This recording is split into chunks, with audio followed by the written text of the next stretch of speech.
It's 12:30. Hi, everybody. I see names flying in from all over the place, and I've already got 3 or 4 screens to go to. We have 53 people, and if everybody who signed up came, we're going to have about 90 in here. So I know, just that's there is an advantage to doing it remotely, is that it's pretty easy to decide whether how many people get to talk when there's 90 people and you have an hour. It's not the biggest workshop I ever did at APSI. Back in the 90s, Carol Wareheim and I wrote a curriculum for teaching children worship in the sanctuary. And without ever letting me know, the APSI workshop team put 100 people in my interactive workshop. Oh. So when I got there and I found out, we had to weigh up the number of handouts, and they put me in the room that the plenaries were in on the podium. And we had 100 people around tables. And I just looked out and I thought, well, okay, here we go. We did it. So I think we're going to start because the other advantage is that people can silently come into a room. So I think we'll take full advantage of our hour. I'm Joyce McKeegan-Walker. It's lovely to see your faces, many of which I know. And I'm especially encouraged to see so many people exploring ideas to empower ministry with older adults.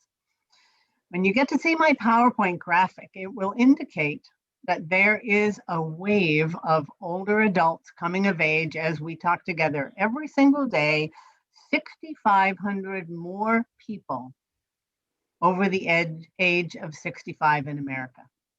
Think about it. Every day, there are 6,500 more people over the age of 65. So intentional ministry strategies are necessary if we're going to pay attention and serve them well. And we need to be doing that. There are a whole lot of them. So let's get started. Here are a few guidelines that will help us. If you haven't done so, please go to the toolbar at the bottom of your Zoom screen and select your language. You do it in the dot that says interpretation, and the languages being offered for this workshop are English and Spanish. So even if you don't need to go and pick Spanish, go and pick English. And this is a great habit for any time you're in a workshop, because it allows everybody to participate in their own language and get interpretation. So, and thank you to the interpreter who's on here with us today. During the hour, I've planned some specific places for you to participate. I hope you will.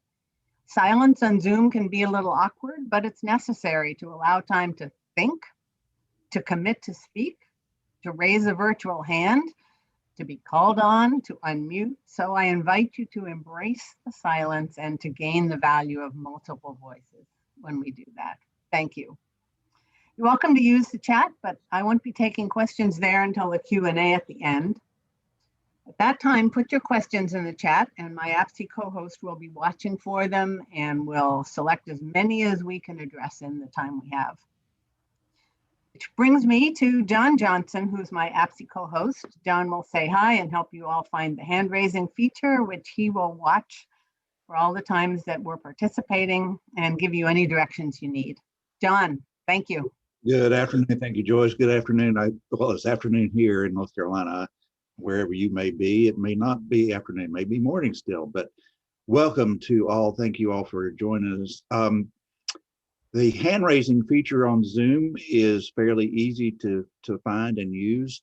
If you click on the participants icon down at the bottom in your toolbar at the bottom of the screen, that will bring up a list of participants, and there should be a option at the bottom of that window that says raise hand. If you cannot find that, just send me a note on the chat and I will recognize you that way. If you're on a laptop or a desktop computer. If you're on an iPad or phone, up at the top of the screen, there should be a participants icon or the 3 little dots. One of those will get you the raise hand feature. So that's that. Anything else I need to tell them, Joyce? If you have a question or a problem, just put it in the chat and I will try to answer it for you. Great. Thanks, John. Somebody, While I'm sharing my PowerPoint, I'm going to turn my video off, but I'll be back. And as I share a screen, here's the wave I was talking about.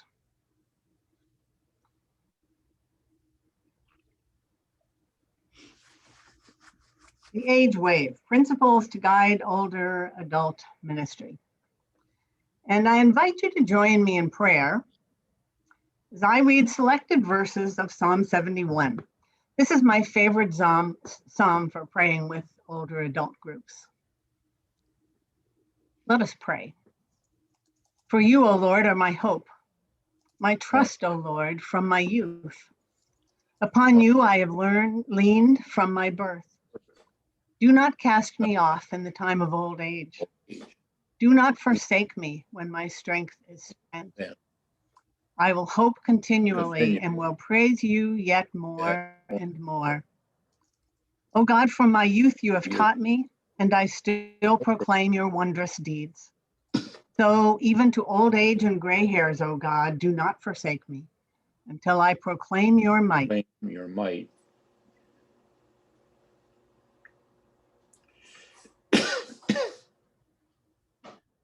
sorry, Joyce, I muted you by mistake. Okay, so You're I'll back. back up. Here we go. Sorry.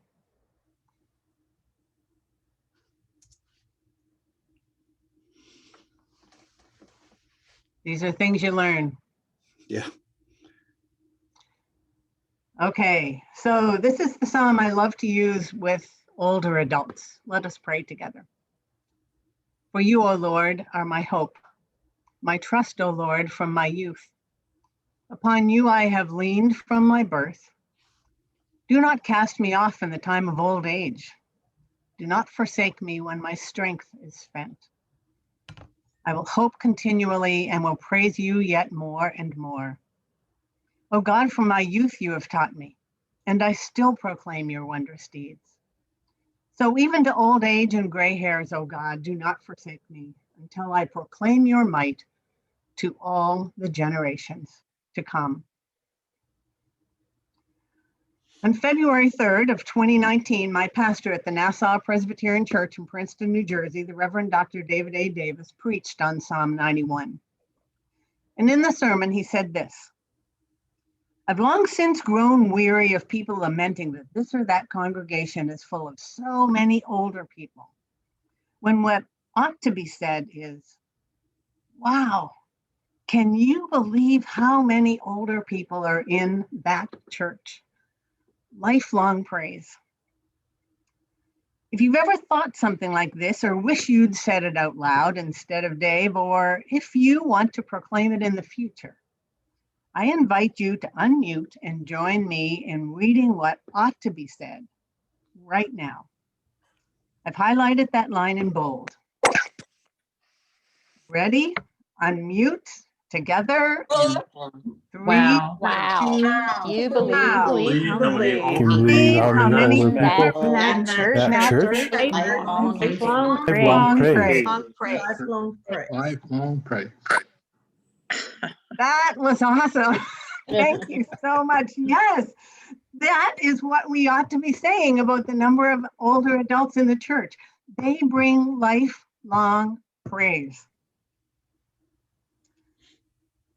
It's kind of awkward when you start talking about people in their later years. What do we call them? I've been in that place of certainly not wanting to be called older, but I accepted being called an older adult when the New Jersey train system allowed older adults at the age of 62 to get really cheap train tickets into New York. And that was when I thought, okay, if what I have to say is I'm an older adult to get a really cheap train ticket, I'm all in. So you'll find lots of definitions. Articles in lifelongfaith.com, which you'll find in resources, use these two categories for some specific purposes. They refer to mature adults as being mid-50s to mid-70s, and older adults being mid-70s to whatever chronological giftedness one reaches. So it's just a way to create two 20-year spans and categories for being able to create some definitions that might be helpful to us. Some people use decade spans as a way to provide some categories, again, beginning with the mid-50s. Roland Martinson, who's the author of the first book on the resource list on the handout, uses decades to indicate early, middle, and late elderhood is the term that he uses. I wonder if that one will catch on, elderhood. For him, early is 65 to 75, middle is 75 to 85, and late is 85 to the great beyond. As far back as 2008, I was doing a workshop at APSI on adult education information for older adults. And in my preparation, I read that turning 60 was a good time to draft, are you ready for it? A 30-year plan. Think about it. At 60 years of age, many people still have 1/3 of their lives left to live. In this hour, I'm choosing to focus on 10 big picture principles for faith formation ministry with older adults, is what I'm going to call them. But I'm thinking inclusively about that last third of life, from age 60 and over, as a rough guide.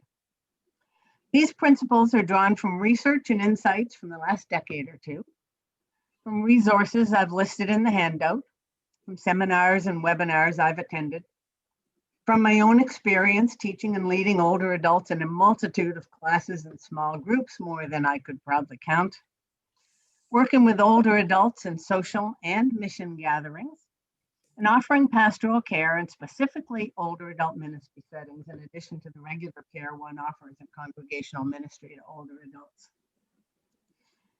I'm going to follow these big picture principles with some examples of the kinds of things we might want to work on in congregations to inspire and encourage spiritual formation in the later years. My goal is to spark ideas, to suggest hopeful directions, to encourage us all to begin or to continue, as the case may be, to minister to needs and to nurture the vibrant lives of faith of older adults. So let's begin with some of your observations about older adults in the church of the early 21st century. I want you to take a moment to think of a word or a phrase that describes older adults in your congregation or ministry area, or it might be somebody in your circle of relationships. Here's the silence. I'm going to count to 15 in my head, and you think of a word or phrase.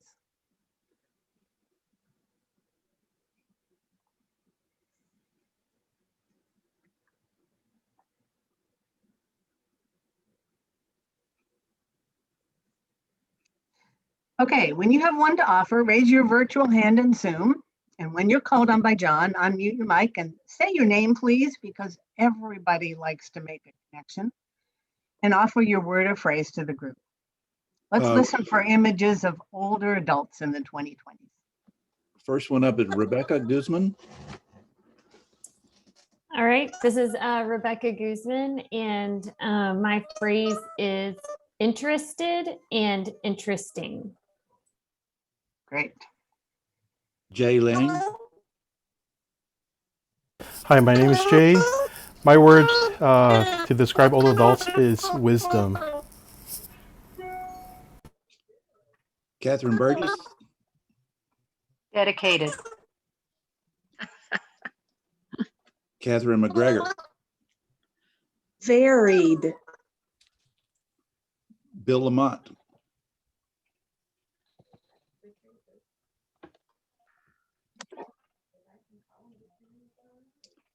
Bill, you got to unmute yourself. Yep. Hi, I'm Bill Lamont, and my word is committed. Thank you. Pam Engler. Right. Hi, I was going to say wisdom, and then my second choice was committed. So let me say energetic. Nice. Pam Ramsey. Involved. Carrie Child.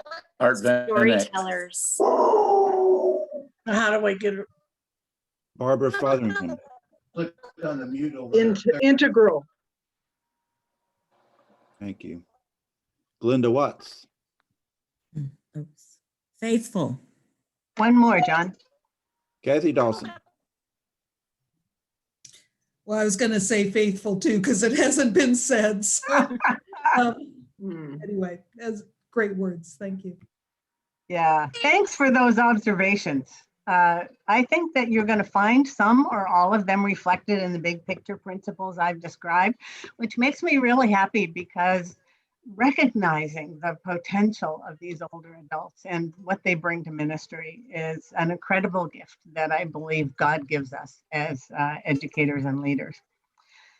Many of these slides contain some small images. You don't need to be obsessive about trying to look at each of the small pieces as you view the slides, but just to give you a hint that each one represents some aspect of the principle named and described.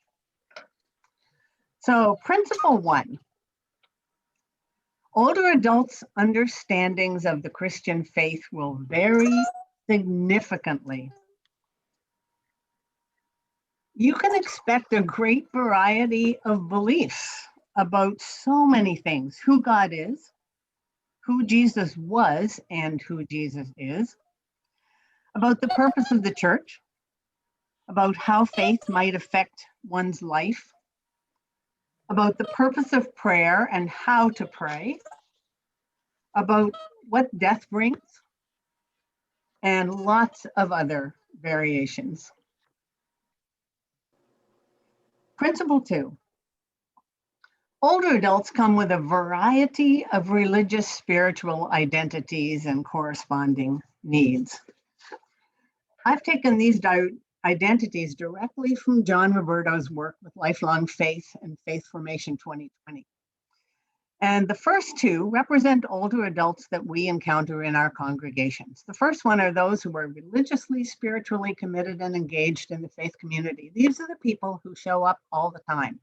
They're at the door before the pastor, before the educator is. They're at every single social gathering. They hitch a ride every time they need to.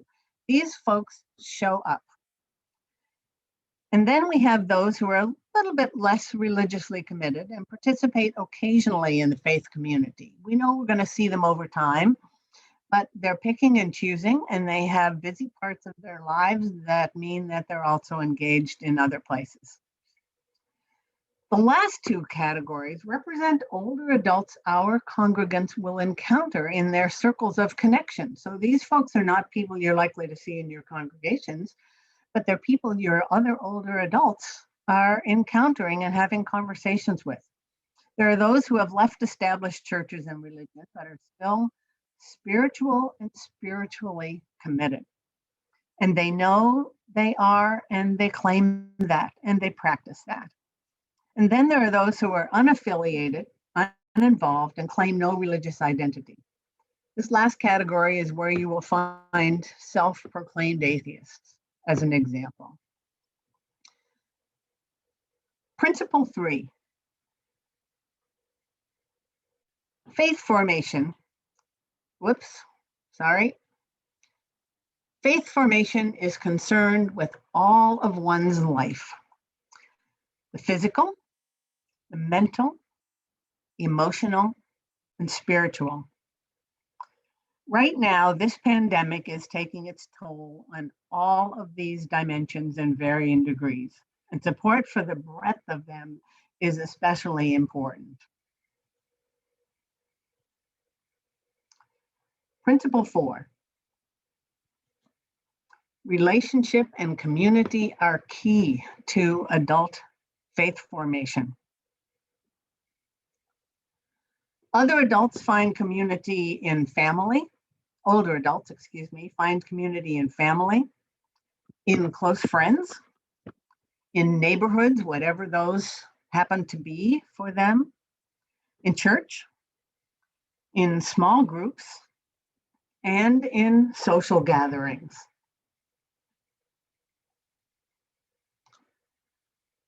Principle 5, Diversity of programming is required to provide depth needed to engage the breadth of situations and circumstances in which you will find older adults. For example, older adults live in single homes, in condos, in apartments. They live with extended families. They live in senior adult housing. They live in facilities that offer progressively more significant care. They live in places where the care is completely inadequate. And lots of times the people in those latter situations are the ones that we don't find. Their circumstances vary widely. Some live with a partner, with a friend, or are single. Some drive, some don't. Some have family near and are very engaged with them. Some feel isolated and alone. Some care for parents, even more elderly than they are. And some care full or part-time for grandchildren, even more now in the time of COVID. So many people have told me they now are living with and caring for grandchildren. They're a part of their pod. So I want to stop after just 5 of these and ask, what are you hearing in any of these first 5 principles that you can affirm with examples from your own experience? We're not going to break out yet, but I'm going to give you some time in silence to make a note or two to affirm your own connection to any of those 5 principles, things you were thinking. If you have the handout in front of you, you also can look back at them. So I'm putting my timer on for a minute so you know that we're getting some silent time for you to make some notes and connect to these 5 principles.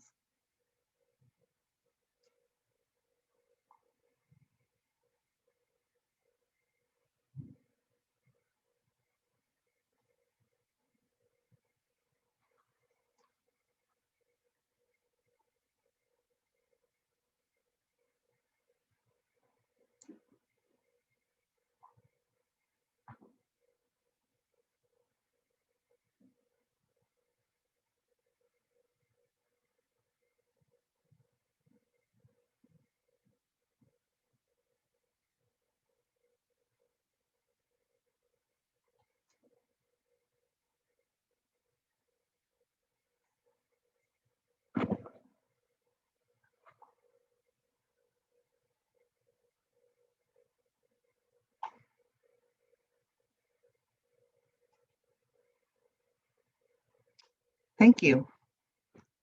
Principle 6. Yes, indeed, older adults have a variety of preferred ways of learning, and they could probably tell you what they are. But I believe and have experienced the fact that they will try new ways to engage. Here are 2 things that are really important to remember. First one, make choices available. We all appreciate having agency over what we do, and choices allow us to embrace what feels comfortable or possible, but it also gives us an opportunity to choose what brings us joy. The second thing is that when you're working with older adults, you need to intentionally plan for accommodations for a variety of things. One obviously is eyesight. One is hearing. One is mobility. One is cognitive challenges. There could be social challenges that it's helpful to know about. And most important, making accommodations for the unique challenges of your own participants that are known to you. Always think first about the people you already know who will be showing up and what you know about them. And if you're prepared for them, you're prepared for a wider audience. And some of the accommodations, you will be more prepared then to accommodate on the fly. Principle 7. Many highly significant life transitions occur in the last third of life. These have been shown to offer key opportunities for these kinds of growth. First one, fostering spiritual exploration. Each one of these transitions raises fresh questions about what lies ahead. For inviting growth, the opportunity to say, so what now? For empowering resilience, the opportunity to say, I can do this. And the opportunity for you to say with them, we can do this. Developing coping strategies. Asking the question, how can I do this? Providing special care. These are times that older adults may be more willing to accept and even sometimes ask for help. And last, connecting to a small group with similar changes or needs. This might be a formal group like a cancer survivors group or a newly retireds group or a support for folks with Alzheimer's, but it can be as simple as connecting one or two others who have been through this and are willing to be in conversation with somebody who is new to that experience. Principle 8. Multi-generational contacts for learning and relationships are highly valued by many older adults.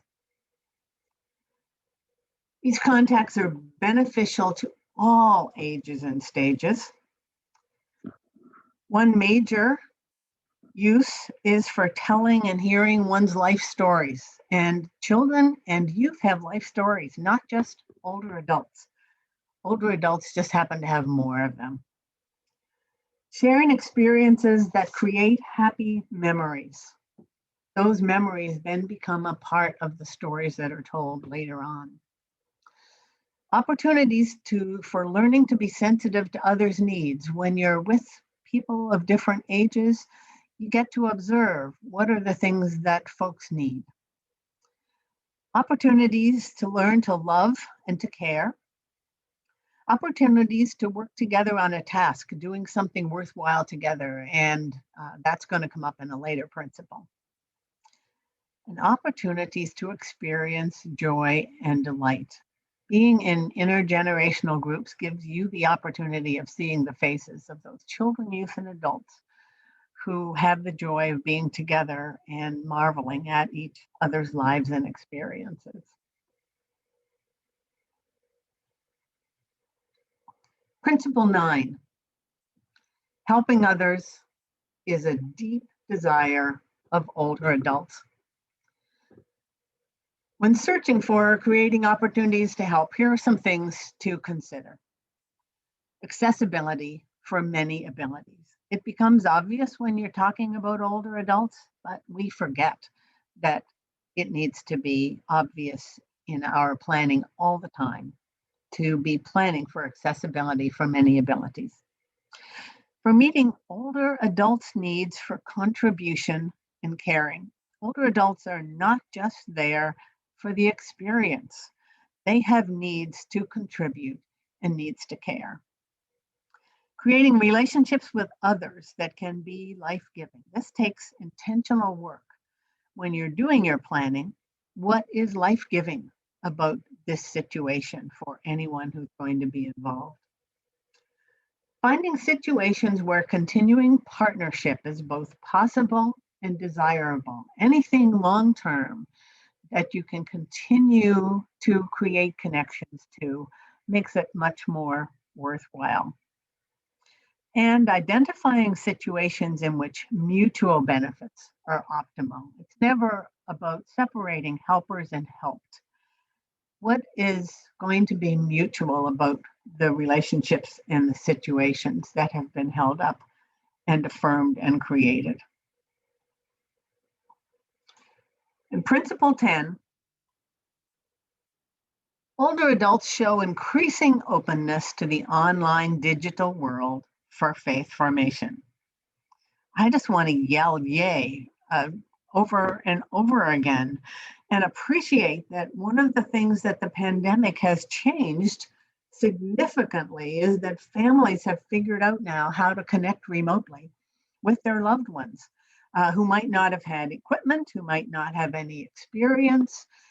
Places that are assisting older adults have figured out ways to help them get connected with their families. It works both ways. There are so many advantages. You can personalize exploration and learning, offering a variety of entry points into learning if you have the ability to use tech. Connecting isolated individuals through common interests, 2 at a time, is all you need. Delivering content about every subject imaginable and being able to draw on the myriad information that you can find on the net. Guiding physical exercise.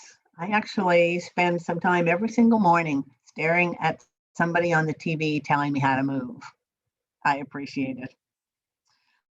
Guiding spiritual practices, guiding worship, and also training for particular ministries. This doesn't have to be a time, and it doesn't, elderhood does not need to be a time that you can't be trained for particular ministries and be able to receive that training in this way. And one very, very simple example, a Bible app that you can display a Bible in large print is a gift. There are still challenges: cell service, Wi-Fi, equipment, computer, tablet, cell phone, whatever. And this, we don't want to forget this. We cannot leave behind those still not connected. We can get very excited about how many more people are connected and forget that we still need to pay attention to the fact that many are not, and think about what to do about that. 10 principles for faith formation for older adults. Now we are going to take some time to break out into a room. I'm wondering what you're hearing in any of these principles that you can affirm with examples from your own experience. And what I really want is for everybody to have an opportunity to hear 4 or 5 in a small group. In your small group, I invite you to name a principle and then offer an example of it in a couple of sentences. Make sure everybody gets a turn as you go around, and then take another round. We've got 10 principles to explore here, and we're going to give you time to do that. So it's 1:02. I think John is going to divide you up into groups, and I think, John, we can probably give them about... Principles be posted in the chat? The principles are not posted in the chat, and somebody would have to type them in really fast. If you can go and find your handout, I emailed it to 70-some people a couple of days ago, but it's also on the landing page for this workshop, and you can pull it up there if you can. I actually printed it. Thank you. Great, good. So, John, if we can put people in meeting rooms for about 12 minutes. Okay, let me change that time to 12 minutes. And there are 4 of you who will remain in the main room. So when you get the little notice to join a room, just cancel that out. And if you still get in a room, don't worry, I'll find you and move you back to the main room. So when you come back, we're going to explore some examples of ministry. So not sharing from the groups, but moving on. Okay, here we go.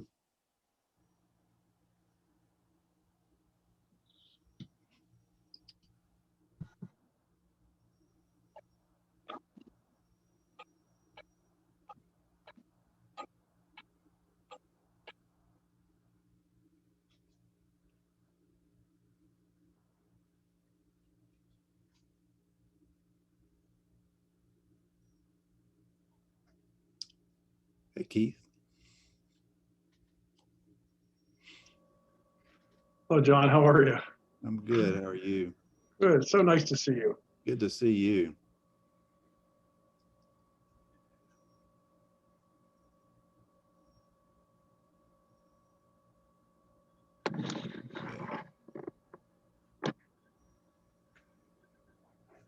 Okay, we have some folks still leaving rooms, but we have a number of us in here. Great, we have enough for a great conversation. Let's see if we have Maria.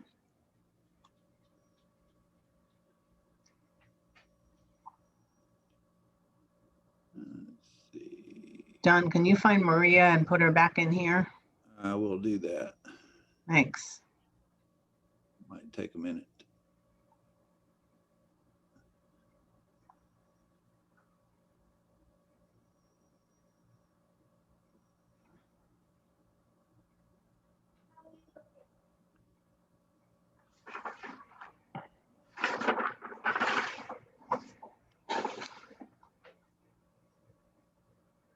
Okay, why don't we go ahead and start? And Maria gets here. There is an unassigned participant. Maria gets back, we'll include her in the conversation. So what did you hear in there? And you instantly said, oh my gosh, I know that person.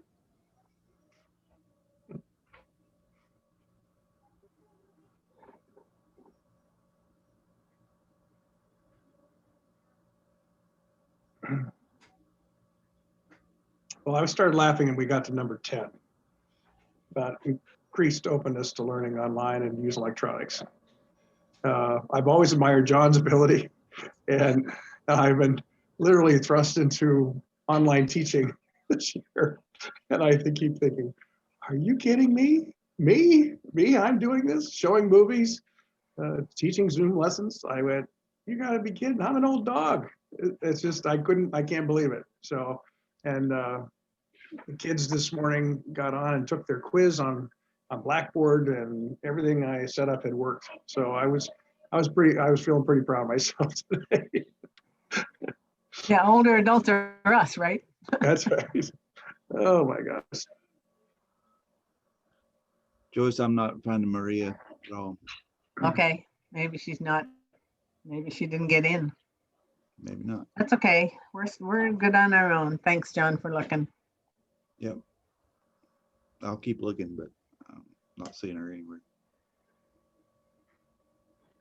I was thinking about number 6 when you said older adults have a variety of preferred ways of learning. And I didn't read down below, but I wrote really quickly Zoom because I was so proud. I have been so proud of so many of my older adults who have been willing to try. I spent a lot of time in late March and early April on individual calls with people, getting them on and helping them get comfortable. And I have one of my adult Sunday school classes that meets every Sunday morning, and they have since the first Sunday we shut down. They were the only adult Sunday school class who said, well, we have to meet, Catherine, figure out how to do it. And I said, well, if y'all will, join me on Zoom, we'll do it. And they have met every Sunday since then.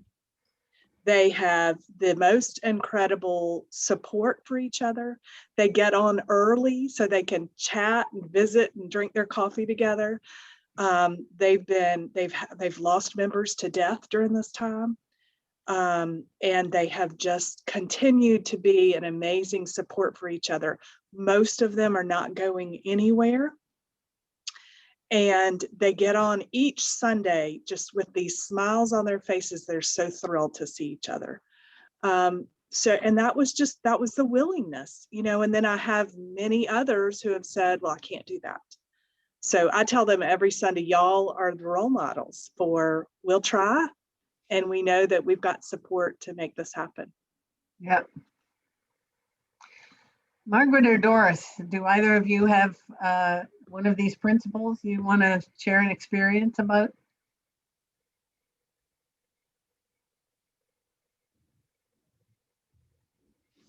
Margaret or Doris may be taking a coffee break. Possible.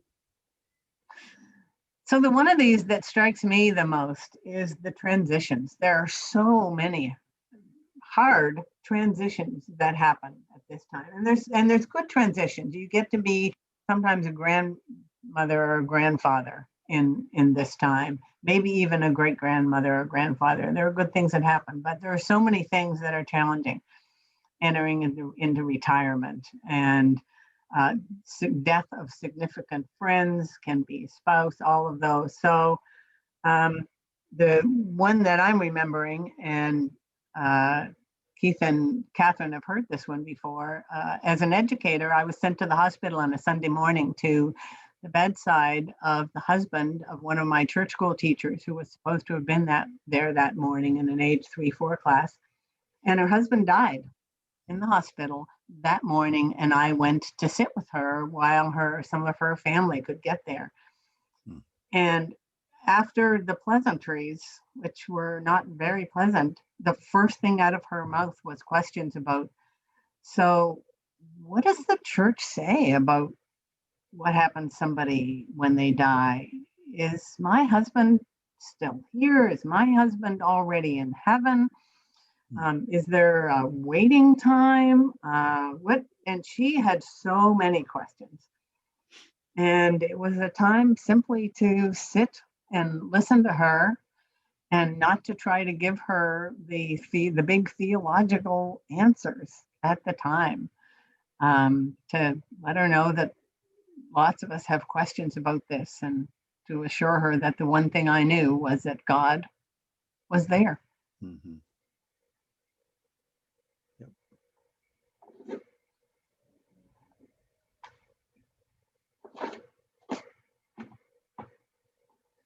Circle around. Any more of these that you can identify in older adults, you know? I would say number 9. I have, until last year when I retired, I had a youth children's club. And the youngest one of the advisors was probably in her late 50s. I was in my 60s, and 2 others were, one was in their 70s. And so I always thought, well, we got to have young leaders for clubs and that kind of stuff when I started ministry. But they were wonderful. They were just outstanding with children, kind of like mother, grandmothers types, and willing to come and help with recreation and crafts and all kinds of stuff. It just changed my way of thinking about what happens when we get older. We become even more helpful sometimes. I would literally have adults come to me and say, can't we plan something that has us together with children?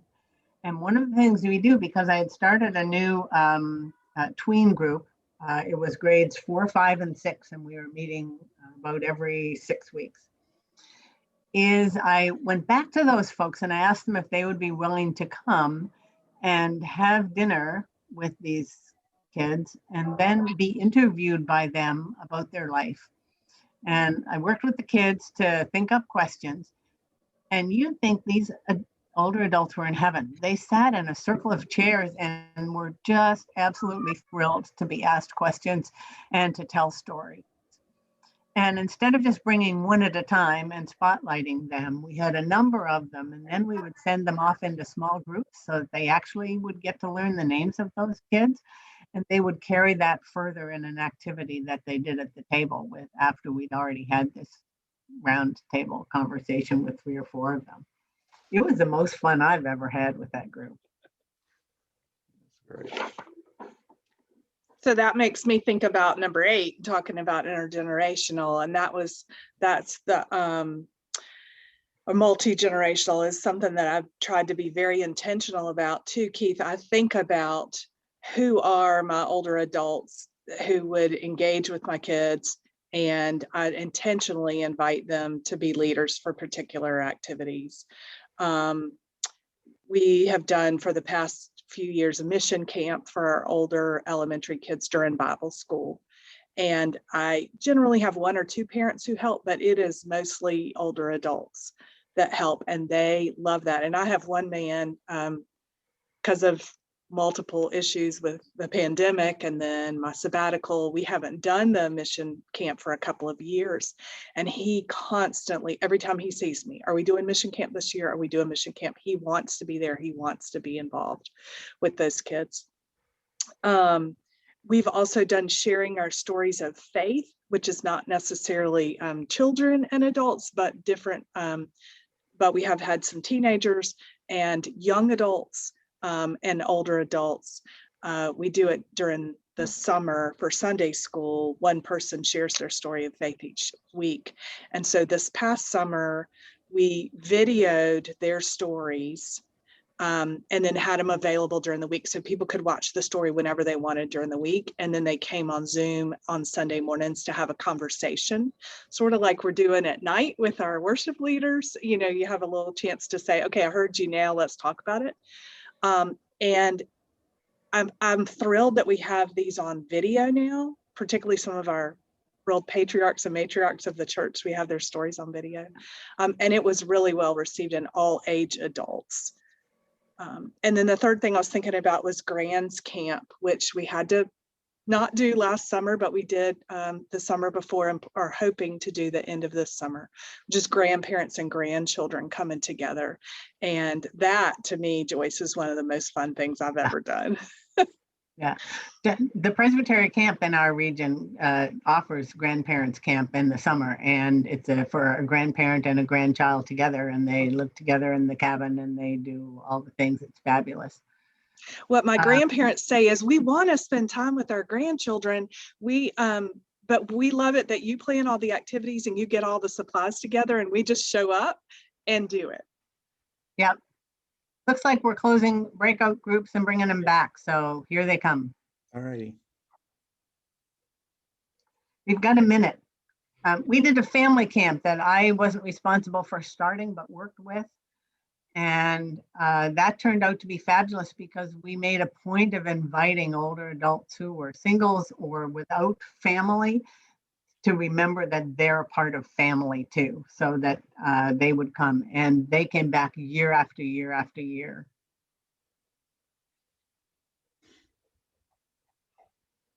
So folks are on their way back. There's 30 minutes before some of the groups are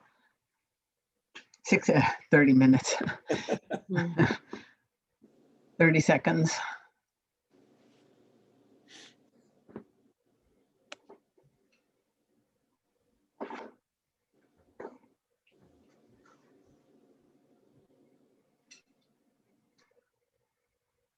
Groups are still coming back in.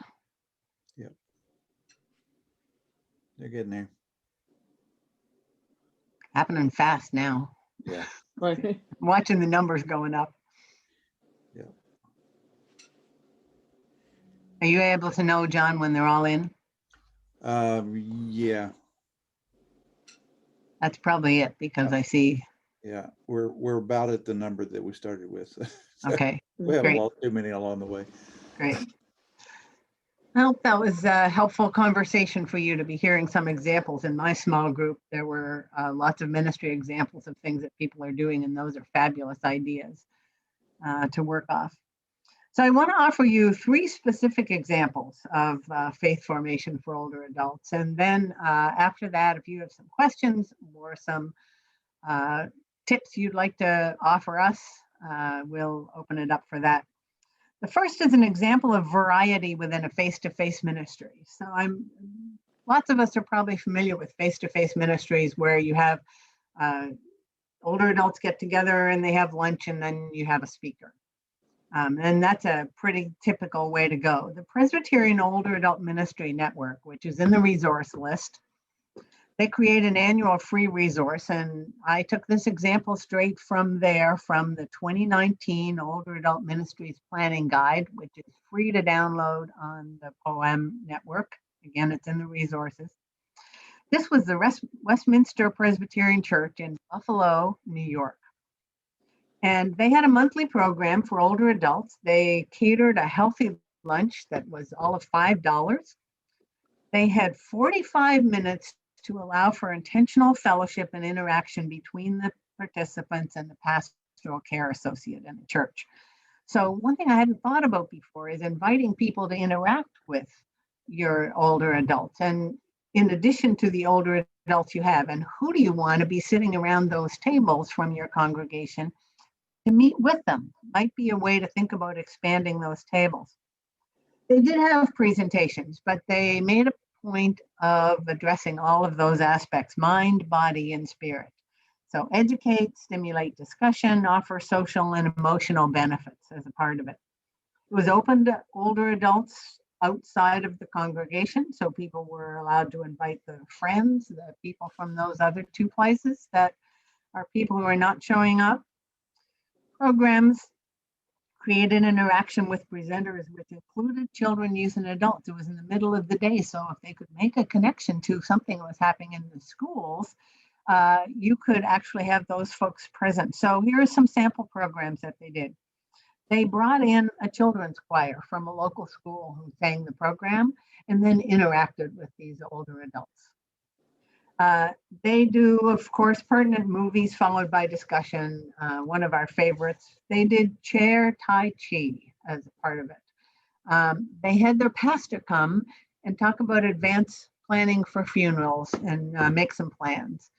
They had a counselor on loneliness and depression. They had a program on encountering death and grief. And they made a point of addressing transitions older adults faced: retirement, changing locations, people who had moved in, what are they looking for, death of a spouse, divorce, which actually happens not infrequently amongst older adults once children are out of the house, health issues, cognitive changes in self and partner. So face-to-face gathering, but very intentionally thinking of all the varieties of things that impact older adult lives. The next is an example of staying connected for faith formation electronically with older adults. A number of years ago at Nassau, my adult education committee decided to do a yearly Lenten devotion booklet. It would all be written by members of the congregation. So 46 days of devotions based on their choice of text from the daily lectionary texts. And the committee managed all of the details of finding those people and making it all work. And the first few years, it was a printed booklet, regular size type and large print. And the first thing we discovered is we had way too few copies of the large print. It was older adults who were really interested in doing this. We added an email version, the exact same text, but it was sent out daily automatically by email to the congregation. And then it was posted on the website, and even later it was posted on Facebook every day around 5 a.m., which you can arrange to do automatically and set up your post. So we had it hitting the congregation in lots of different ways. Two features that were very important to people. One was the people reading the devotions wanted to know the names of the people who wrote them, because they wanted to see, and they wanted to see a short bio of their church connections, because they wanted to say, oh, I know that person, or oh, I can meet this person in such and such. And they wanted to be able to write an email or a note to the person if they made some particular connection. So we provided those in all of the safe ways that you did within the congregation and not on the public sites. So this year, and I retired in 2018, so I'm not responsible for this anymore. Connection is so important that nobody wanted to stop after Lent. It was COVID time. They were not meeting for worship and purpose in person. So they extended it through the 50 days of Eastertide, and they did everything online, no print versions, but they got recruited volunteers from all of the people who were already doing it. Texts were sent out, people submitted them individually, they were edited and posted daily, and it was so popular, they brought it back again for Advent, Christmas, and Epiphany. And they have just started up again for Lent of this year. So keeping a lot of older adults amidst the rest of the congregation connected. And children and youth and adults were all invited to do this in cooperation with folks who worked with those different age groups. So you could be reading something from a fifth grader. And the last example is connecting virtually through an online platform. So Lenten small groups last year had just begun in early 2020 using this format. The Adult Education Forum class was a Bible study on stories from Luke around the theme, the shape of salvation. So that was in our assembly room, the big room. The sermon and worship was on the same text, and the preacher and the teacher for the class got together weekly to talk about this, and then you would have the class and the sermon on the same day.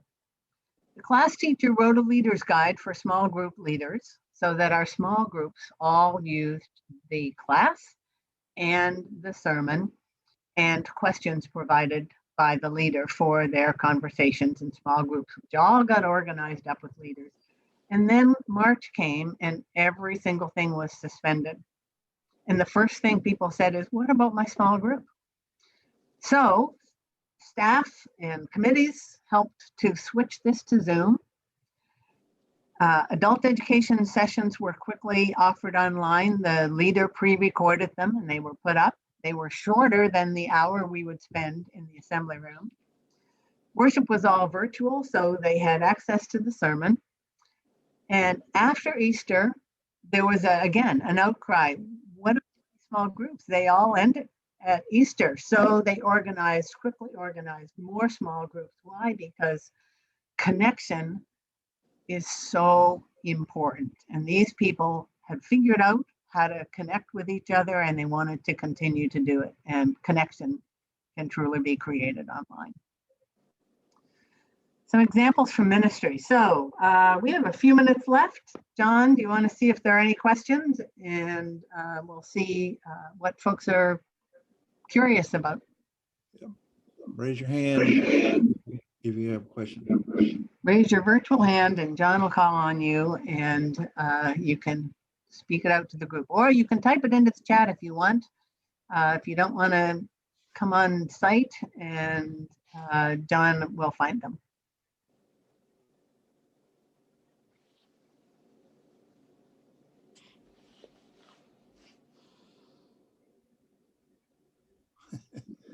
Okay. At this stage, if you want to just, oh, yeah, have you got one, John?